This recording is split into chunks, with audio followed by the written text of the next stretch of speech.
Ndị Igbo ekeneni m unu. Asị m na ọ ya dịrị ana Igbo na mma. Na ana Igbo ya dị ka echi na echi ada agwụ agwụ. Ihe a bụ Igbo Media ebe si welitere ya bụ akụkọ ụwa gbasịta maka ya bụ ihe na-eme na ana Igbo n'ebe niile gbara gburugburu bụ ana Igbo si wee bido. Dịka o si dị, ozi ewetara unu ụbọchị nke taa bụ ozi gbasịta maka mkpagbu a na-eme ndị Igbo and nwere onwe a na-azụ n'ana Igbo dịka unu si wee na-anụ ya n'ebe dị iche iche ka o si ada. Ọzọ dịka ibe ya bụ ọbụna nke ụbọchị izi gị gaba arụ ka ịtụsa ya bụ ozi anyị na-achọ ịnọ na Igbo Media kwurute ụmụnne anyị ndị ọzọ n'ebe dị iche iche ka e wee kọọrọ ụmụnne fa wee marakwanụ ka ya bụ ife si akpọtụ n'obodo anyị nọ n'ime ya ma ndị nwere ụwa na-azọ n'ala Igbo. Dịka o si dị, a ga-alapụ unu ugbu a ka unu gee ya bụ ozi nke anyị ji maka ya wee bịa n'ụbọchị uruchi nke taa. Ị ga-esi ya gị deela anyị n'akara kọmentị ihe iche n'ụdị nke gị gbasịta maka ya bụ ife. Ngwadalụ nwanne m gwa ya okwu. Legal wrangling continues. Kanu's fate remains suspended in uncertainty, further prolonging a case that has gripped the nation for years. BKO Justice Binta Nyako of the Federal adjourning this case indefinitely. What does this mean? You know, I think the Justice Binta Nyako at some point got fed up and decided that she was going to recuse herself. She got tired of Nnamdi Kanu's antics. And she said, look, I'm no longer going to handle this matter.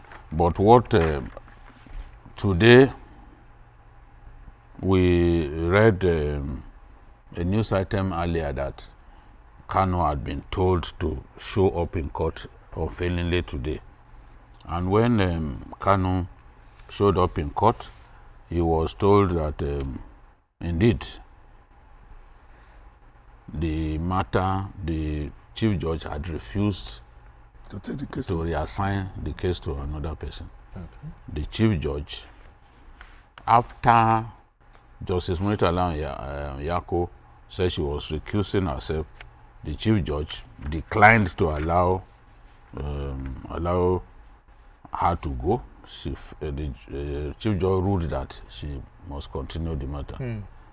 Now, that is what Kanu then flared up, because as far as Kanu is concerned, the judge is biased. The judge has not handled his matter very well. You can see clearly that Kanu has lost it here. He's very angry. Yes. He wants the case reassigned to someone else. And he said, if we cannot find any judge in the FCT to handle my matter, then send it to the Southeast. Send my matter to the Southeast, and the matter will be addressed. I think that Kanu felt that at this stage, a political solution will have been found to this matter. You know, that's the game plan. Yes, he wanted, and he said, look, I'm prepared.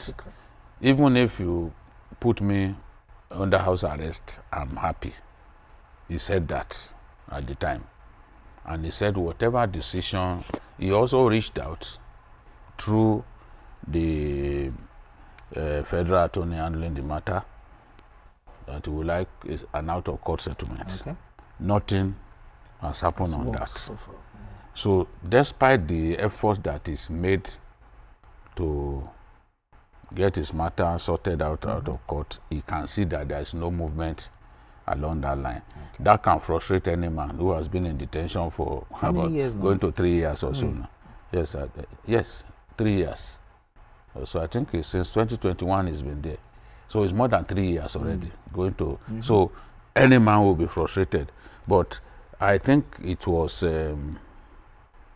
wrong of him to be abusing the chief judge of the Federal High Court and the presiding judge in the way he has done. Look at what he said. He said, you cannot preside over this case, not now, not today, not ever.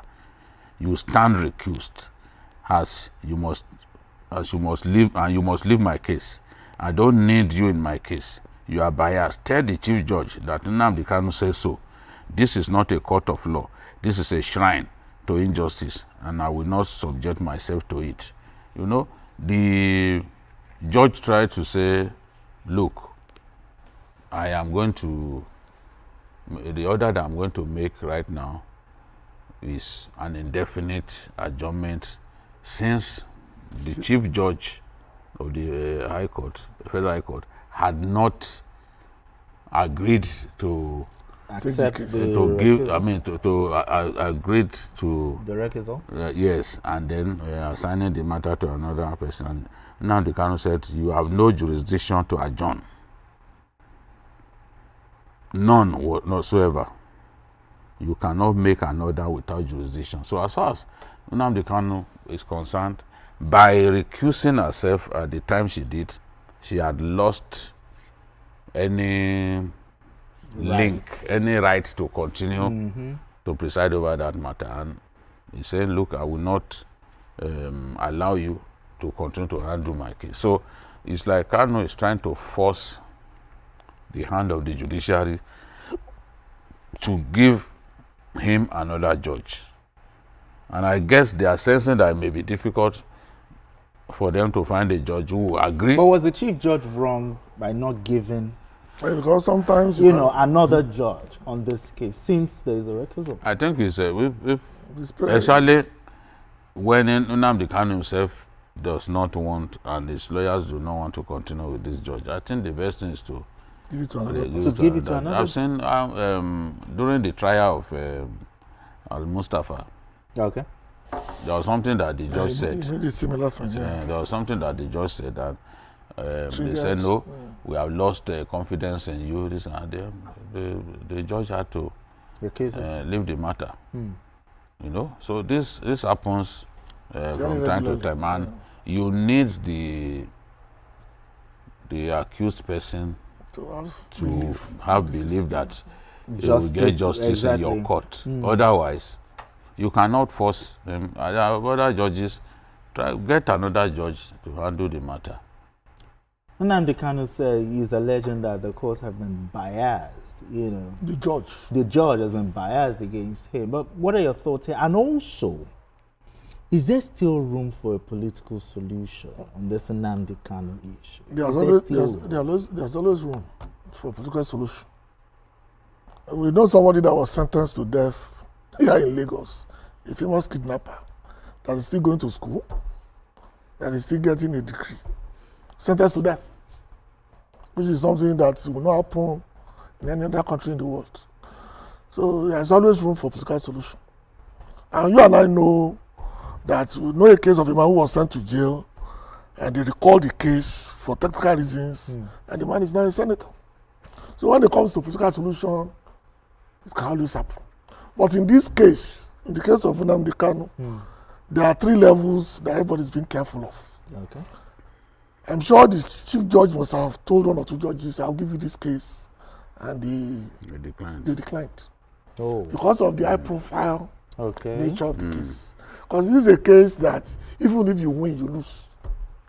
What do you mean by that? Even if you win legally, yes, but you will lose in the court of supporters of Nnamdi Kanu. Oh. And these people are not the easiest going people that we know. So sometimes you just have to bite the bullets and give it to a judge who doesn't care. And I think this something that they've just done is basically to give the chief judge enough time so that they will get somebody. The chief judge was saying that they needed to apply formally through the woman.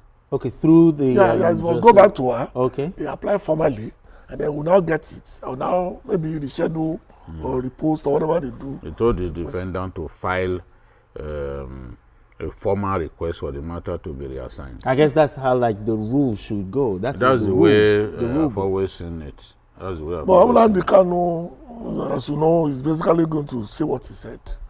And I may be wrong. I'm sure. I think it was gentlemanly at some point, but he's getting frustrated. The pressure is really getting to him, because he must have felt that, given the request that he made for out of court settlement, given the remarks that he made in an open court the other day, that he will be that if he's out of detention, that the insecurity in the southeast will stop. You must have felt all of that should have swayed exactly the prosecution to say, look, let's consider resolving this matter out of court. But you can see they are not thinking about that. They still want to keep him on a final note, because we are pressed for time, is there still room? Do you still have hope that there could still be some sort of political solution to it? Or you think... I've always said that I wanted a political solution. You want a political solution? Yes, I've been consistent for the past 3 years on that, whether on issues with Jide, my YouTube program, or on journalists and that. I've always said that I believed a political solution was possible. But that's me talking. I know there are many people who have told me that, look, what are you talking about? Somebody wanted to set Nigeria ablaze and all that. And I have examples that I can cite as a historian and as a journalist of record, where even murderers were pardoned and where political solution was found. You know, I always cite even the example of Buthelezi and his people who are killing ANC members. They used to slash each other's throats. Then there was power sharing. Buthelezi became deputy. Second deputy prime minister. One of the two deputies. Okay. And the killing stopped. And Rwanda. Black on black violence. Black on black violence in South Africa was extremely shameful. In broad daylight, people will grab you. They have a name for the machete they are using. I've forgotten the... Ngwano, dalo nini no ụmụnne m dịka unu si na-esoro anyị n'Igbo Media. Gịnị ka unu nwere ikwu na nkọwa nke unu gbasara maka ihe unu nọ n'iru akwụkwọ n'ụbọchị uhuruchi nke taa? Gwa anyị ife iche n'ụdị nke gị. Deela ya n'akara kọmentị ka mara ihe i chere. Ma chetakwa tụsa ya bụ ozi ka o were ụmụnne anyị ndị ọzọ ntị. Ndewo na ụmụnne m, ka emesịa nụ.